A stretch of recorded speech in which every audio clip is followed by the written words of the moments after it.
पाकातली पुरी तर तुम्ही बऱ्याचदा केली असेल, पण दही न वापरता किंवा मैदा न वापरता झटपट पाकातली पुरी कशी बनवायची? असं पीठ मळून घ्याल तर 100% एक आणि एक ही पुरी टम्मच फुगणार.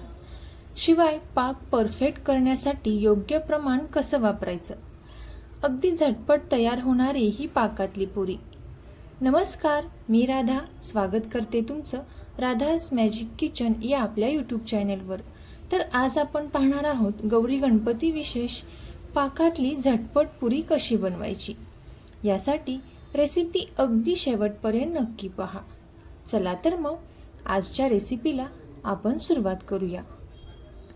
तर सर्वात अगोदर इथे आपल्याला पाकातली पुरी तयार करण्यासाठी साखरेचा पाक तयार करून घ्यायचा आहे.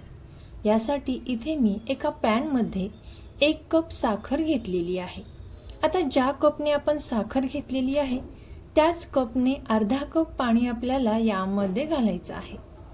आता पाणी घातल्यानंतर इथे आपण हे चांगलं मिक्स करून घेणार आहोत.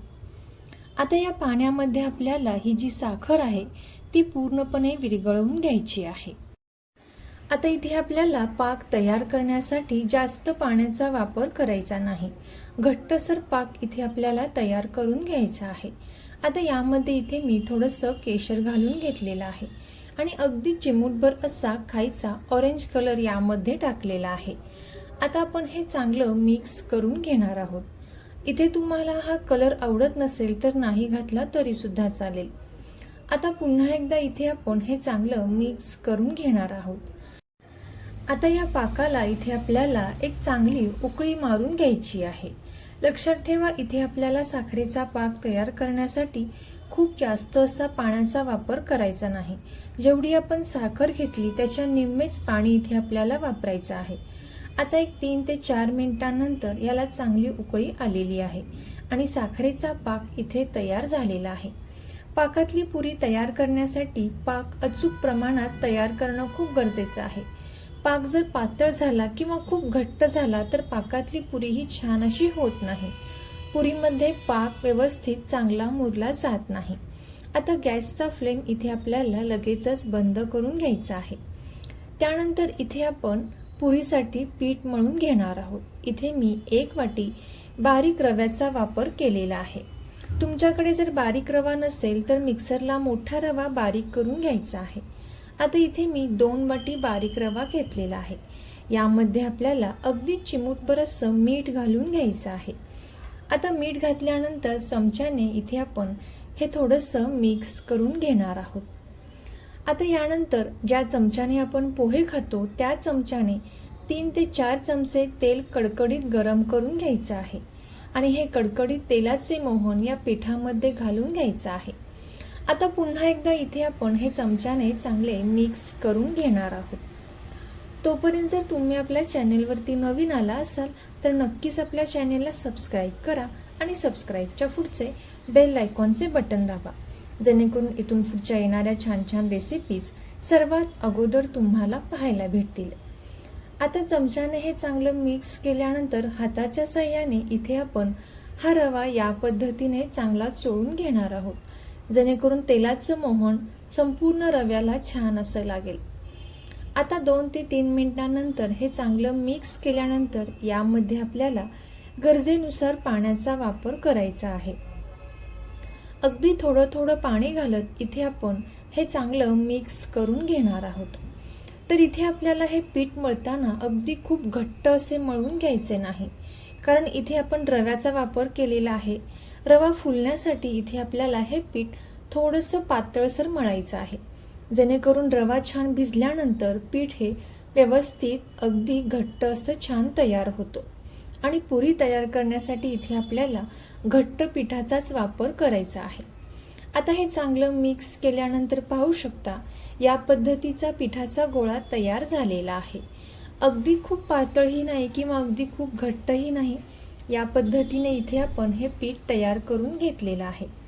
आता यावरती झाकण ठेवून आपल्याला एक अर्ध्या तासांसाठी हे पीठ छान असं भिजून द्यायचं आहे.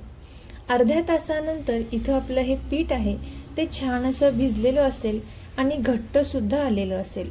तर पाहू शकता हे पीठ घट्ट देखील आलेलं आहे. आता यानंतर लगेचच इथे आपण गोळे तयार करायला घेणार आहोत. इथे मी लहान आकाराचे गोळे तयार करून घेते. आता गोळे तयार करत असताना एका साईडला आपल्याला कढईमध्ये तेल गरम करण्यासाठी ठेवायचं आहे आणि साखरेचा पाकसुद्धा इथे आपल्याला थोडासा कोमट करून घ्यायचा आहे.